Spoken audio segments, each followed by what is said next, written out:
boomers, how can we bring death out of the closet in American society? The culture in this country is very oppositional and almost in denial about death, and nobody likes to talk about it. In fact, this morning when I brought up John Mears's book called Pure Love, with his daughter whispering into his ear, and I mentioned that his daughter had died, the person was so reactionary, like, oh my God. And of course, that is how most people react and respond. So, John and I have decided to create a series called Bringing Death Out of the Closet in American Society. Now, this is something I have been interested in, I think, for 20 years. I've been trying to get anybody interested to help me, to do it with me, so we can co-create together. And believe it or not, my old friend John came to the rescue. Oh my God. Turns out we have a lot in common. We saw the same doctor as we were growing up, Hal Williams, the homeopath, who was my parents' best friend, and he was also his parents' very close friend. And Hal Williams taught me a treatment that had to do with has to do with flushing the lymph system by manipulating points along the spine and flushing out the lymph system. And John had the same treatments that I had growing up. To me, that's the greatest bond that I can have with a person, and I'm serious about that. I was so ecstatic. We were talking last night. I was ecstatic to hear that. So anyway, he and I are going to bring death out of the closet. And so death is one of the things we know is going to happen in life. It's the only thing we know is going to happen in life. Yet in this society, in American society, it's treated as a taboo subject and something to be avoided or feared. There's so many books written on it. There's so many people who have written about it, videos that have been done about it, and yet the first knee-jerk reaction invariably is one of horror.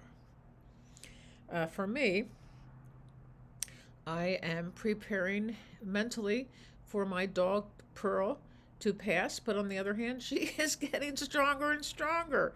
I feel she might live for a few more years, but I feel like knowing that my husband Tommaso will be there to receive her into heaven.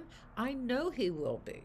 So it's not going to be a terrible experience, although I love her so much. And it's the love that does not die when they decide to go, whoever goes. The love does not die. In fact, it might even grow stronger. So how can we bring death out of the closet? And how can we talk about it openly without completely collapsing? And how can we talk about it with compassion and understanding? So today we're going to talk about this, how we can reshape, how can we reshape our cultural relationship with death? So the first step is in bringing death out of the shadows is normalizing conversations about it, from many dinner tables to community groups, creating safe spaces where we can talk about death. This helps remove the fear and isolation that surrounds it, and we can have meaningful conversations about this topic. Soon after Tommaso passed, and maybe too soon after he passed, I went to the last death cafe before everything shut down in the pandemic.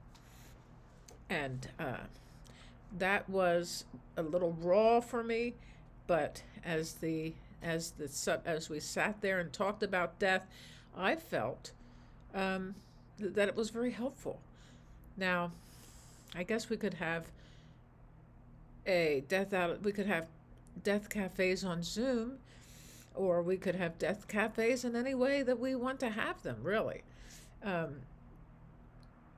We normalize conversations about it. We normalize the whole idea about it. And in some societies, it is normalized. In fact, I was speaking to my sister about this. She goes to Mexico sometimes twice a year, and they have festivals about death. I think that these things happen around Halloween, where people parade down the street with masks, death masks on, and I forget the name of the celebration, but it's very common for she was saying that she lived, and I also lived in Happy Camp, California, where the normalization of death in the indigenous populations, the American Indian populations in that area, were very prevalent. It's part of life, and and certain cultures see it that way automatically. Automatically. So, death cafes are cool, talking about it more often, and this which leads to greater resilience and understanding about death. And how about having our healthcare providers speak more freely about death and not in any cold way? It's like, well, as a doctor said to Mamie, John's wife, when she went to Buenos Aires to identify her daughter, they said, well, we're keeping her alive until we can harvest her organs. There's something very cold about that. There's something almost too much to bear, especially when it's your daughter. And so we need to talk about dying in a more compassionate way. Maybe if he had said that with her, holding her hand or doing something that was a little bit more emotionally stabilizing. So it's not about dwelling on death. We're not going to be dwelling on death during this exploration, but it's about equipping people to navigate one of life's most important transitions with dignity and preparedness. And the media has I think they have a responsibility, as well as the power, to change our cultural narrative surrounding death. But as you see in these movies, these people in war, you come to love a character who's gone to war and they die, or people who are in love and one of the mates dies, and we're programmed to think, oh my God, this is the worst thing that ever happened. Why? It's like life is full of change. If we looked at the moments that we spend with those we love as very mindful and very full of love, we will get a lot further along when the time comes.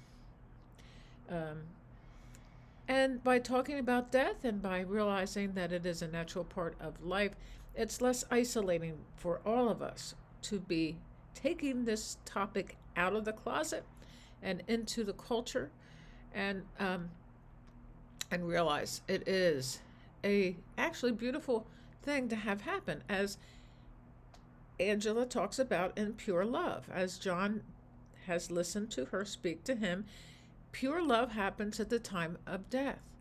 But we can practice pure love here in the here and now, and there is absolutely no reason in the world to think that we have to wait to experience pure love in the here and now at every moment of our lives.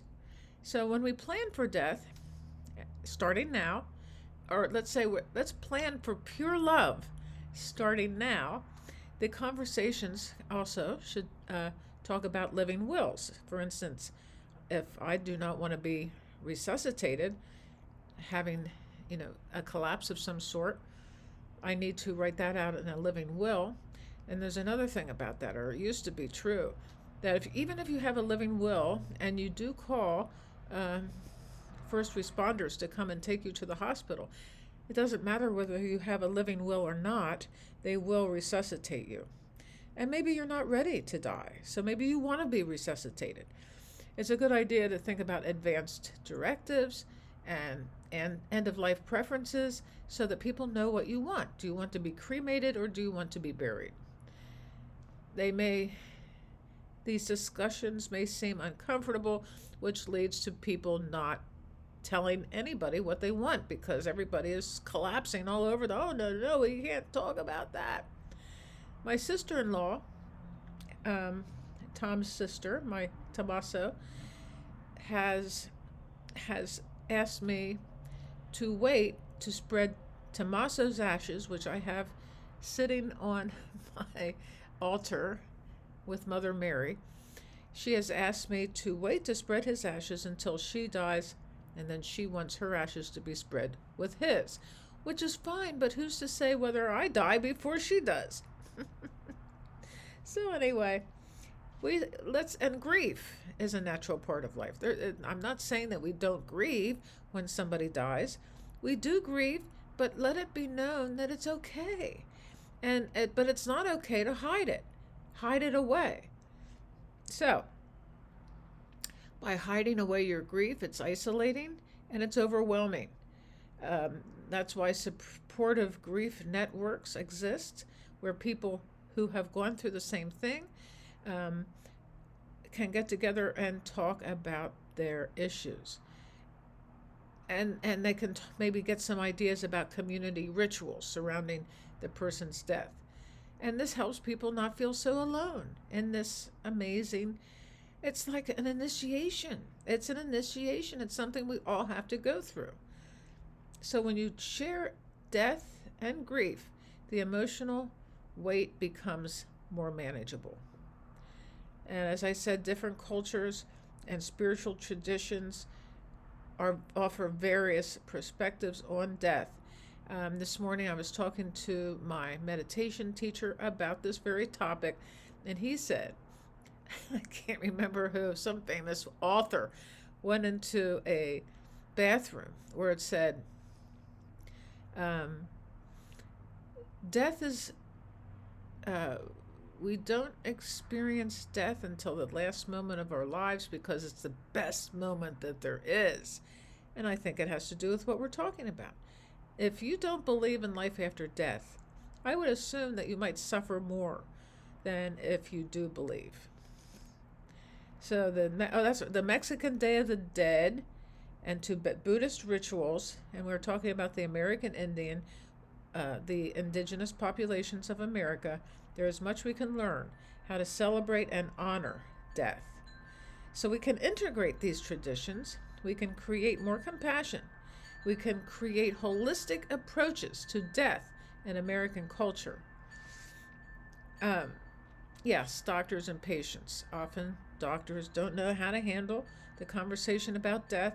They can have the same conversation that they would normally have, but with more compassion, hand-holding, and a eye-to-eye connection. Look people in the eye when you're telling them that you need to harvest the person's organs before you can withdraw life support, people. Come on, let's get real.